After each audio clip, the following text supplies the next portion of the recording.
Um, oh, we've jumped straight to the middle. Are we good? Okay. Slight technical glitch before then.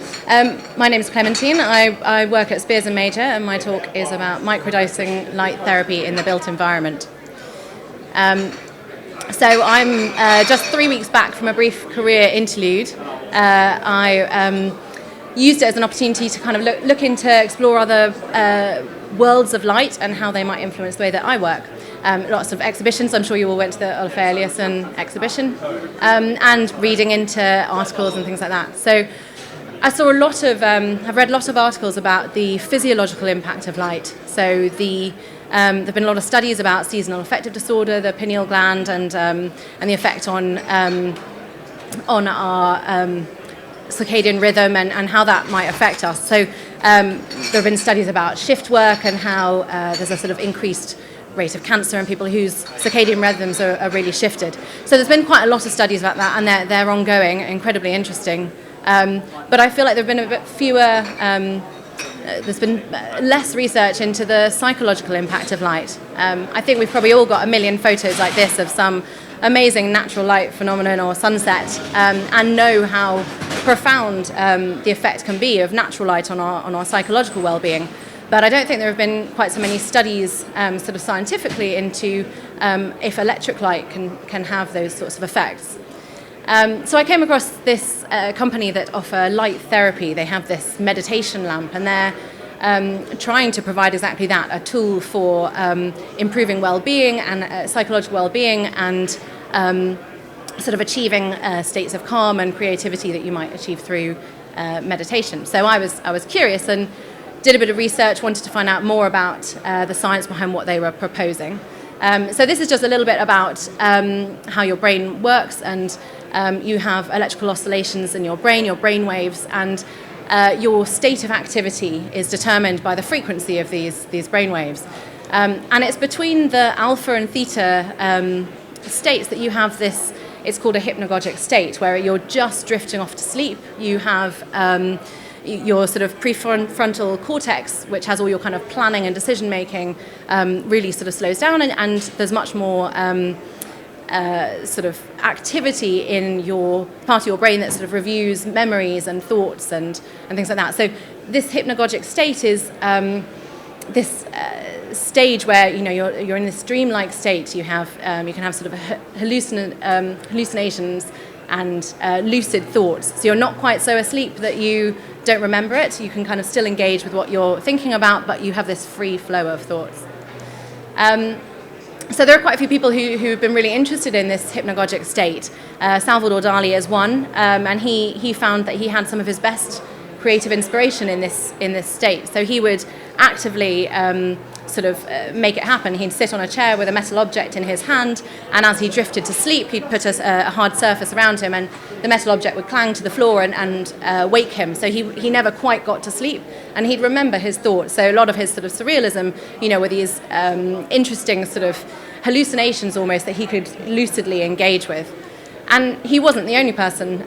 Thomas Edison would actively try and induce it as well, and lots of other great thinkers and great creative people were very conscious that this sort of slumber state was when some of their best thoughts would come to them.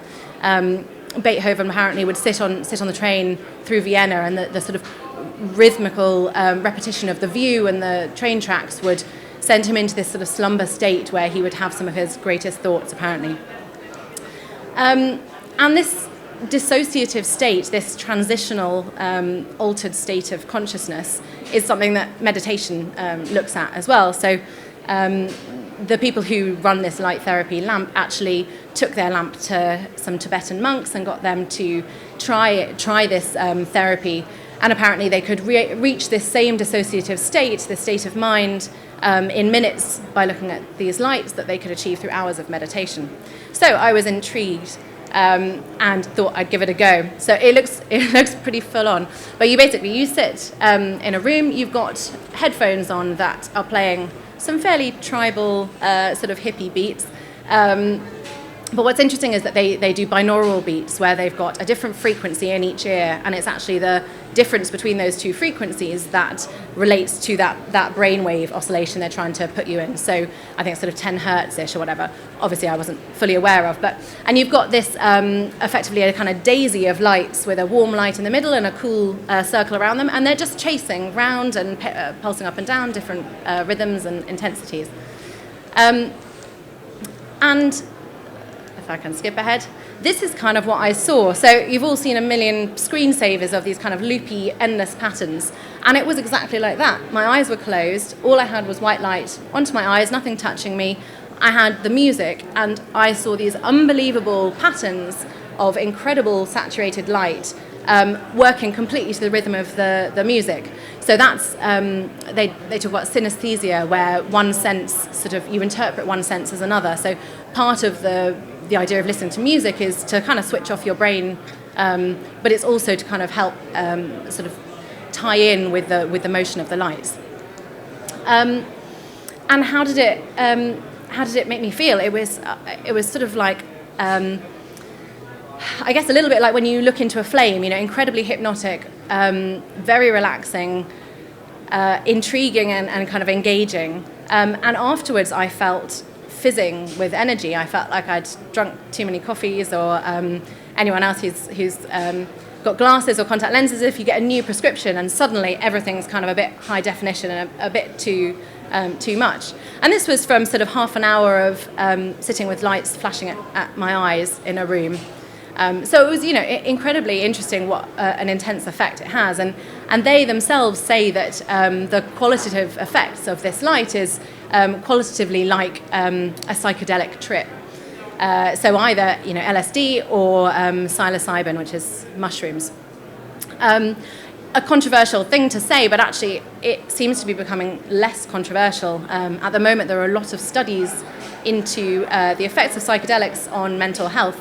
Imperial College are at the moment conducting some studies into how LSD or psychedelics can be used therapeutically, so particularly people with post-traumatic stress disorder, anorexia, depression, acute severe depression, and it's used predominantly to sort of engage with sort of deep therapy.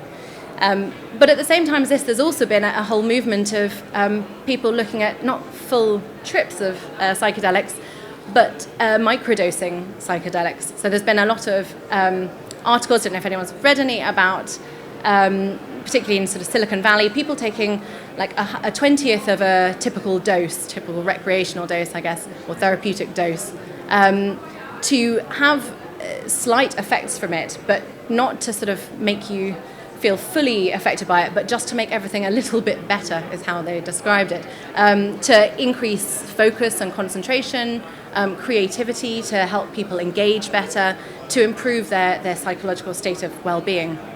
There were even some Guardian articles while I was on mat leave about parents microdosing because it helped them engage with their children better. They could really play with their children so well and engage with the beauty of the bubble, or Anyway, I didn't go there, but I thought it was really interesting that if the light therapy that I did was so powerful that it could induce the qualitative effects of a trip, then could we look at microdosing it in the world of work that I work in, enlightening the urban environment.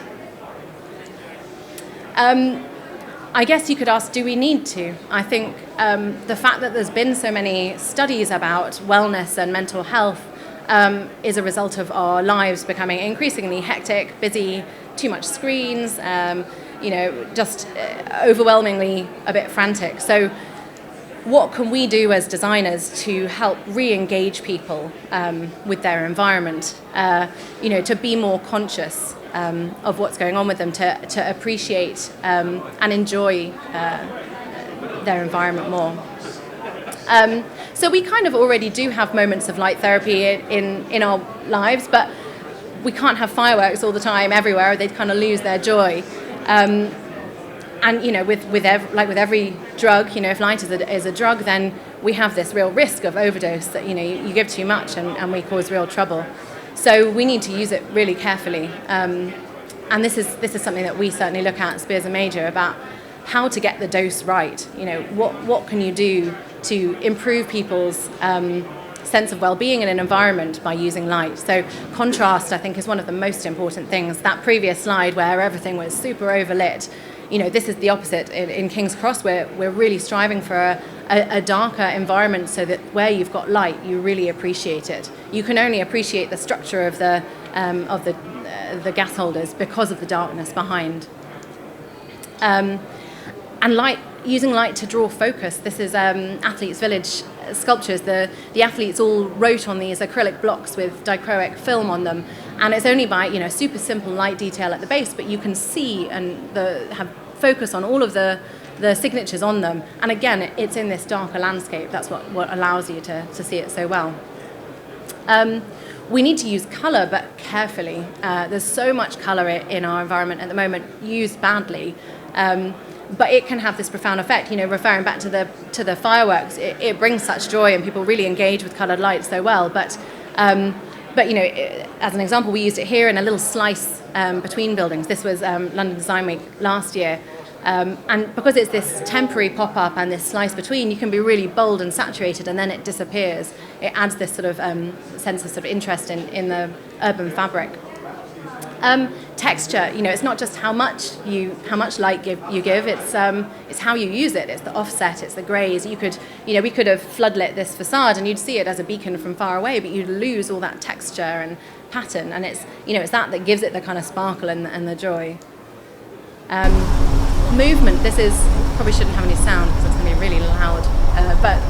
Anyway, it's down in the Olympic Park where we've suspended light fittings. So rather than having everything static and then just allow the environment around it to move, can we have light fittings that move themselves and create this sort of almost natural light sort of appreciation where we've got these dappled light through leaves, but also dappled light through these light fittings.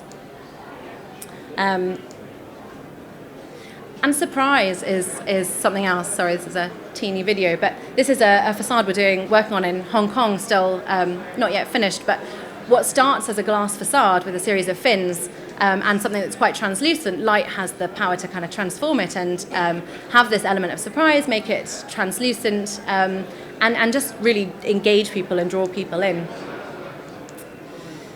And playfulness. I think we're kind of lacking playfulness in the urban environment. There's a lot of serious spaces in the city, and can we use light to make people enjoy, make people smile a bit more?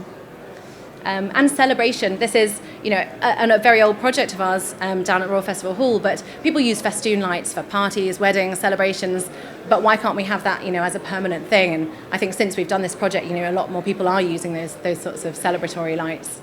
Light can be used to encourage contemplation, whether it's an art piece with a narrative, or even just a beautiful environment where it's a calm place to sit and think. And light can be used to change your perception. It can transform perception, where we introduced a skim of water here to create this mirror-like effect, and you completely transform what you're looking at through light and material.